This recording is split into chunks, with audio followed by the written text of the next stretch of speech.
All right, y'all, so I'm currently stripping the paint to this new chassis that I got from the $100 deal, so we can get this thing repainted and good to go. What is up, YouTube? Today we are working on painting the lowered cart here. I got everything grinded off previously, but I did a second grind over today just to kind of clear off a little bit of surface corrosion that came.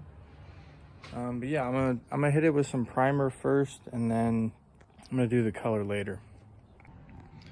All right, the first layer, or the first coat, I guess I should say, of primer is done and just about dry. This is Mr. Goose. Say hi, Goose. All right, so I'm prepping the lowered go-kart chassis for the underside of the primer, and I just removed this plate that was leaking like an infinite amount of water, and so much water came out.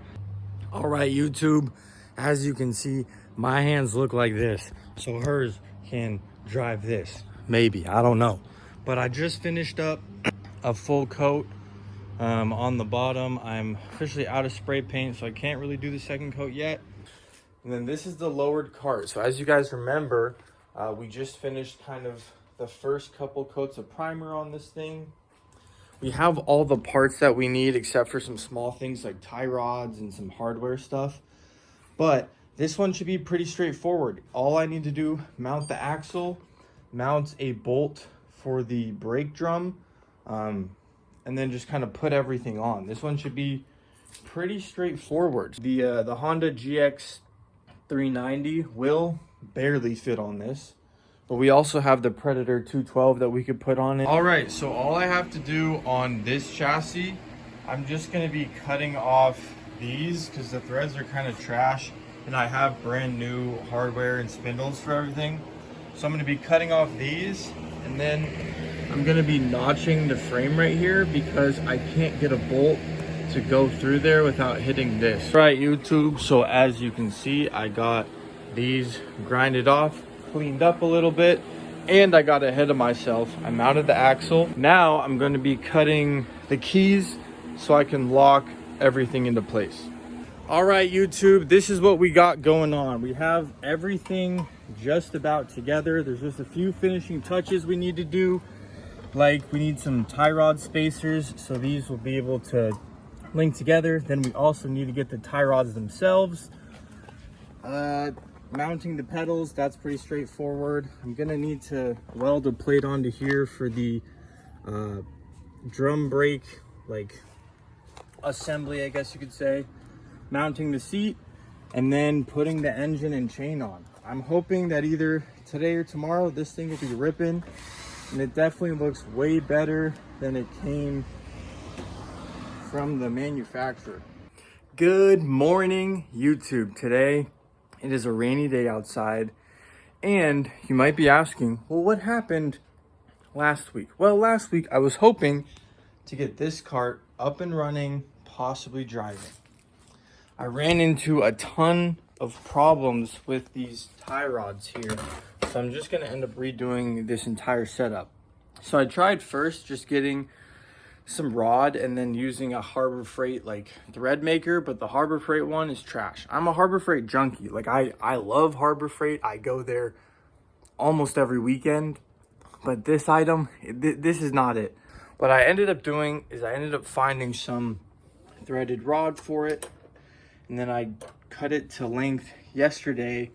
I had to make spacers for these. I made the spacers just out of like washers. I don't know if you can really see, but then I shaved down the washer so it'd fit and give the tie rod just more like movability and everything, because it was binding up on me. But even with all of that, I'm still having it bind up. It turns to the left amazingly, no issues.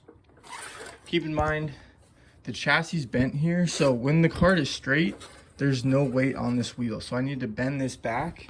And then this one is where I'm having problems. You can see I turn, it's gonna, yep, starting to bend on me. It's binding up and it's like bending. So here you can see I'm starting to make my own custom kind of like plate for it. I'm gonna mount them there and there. I have some more cutting to do. And then once I find something that works for all of them, I'm just gonna kind of mass produce this.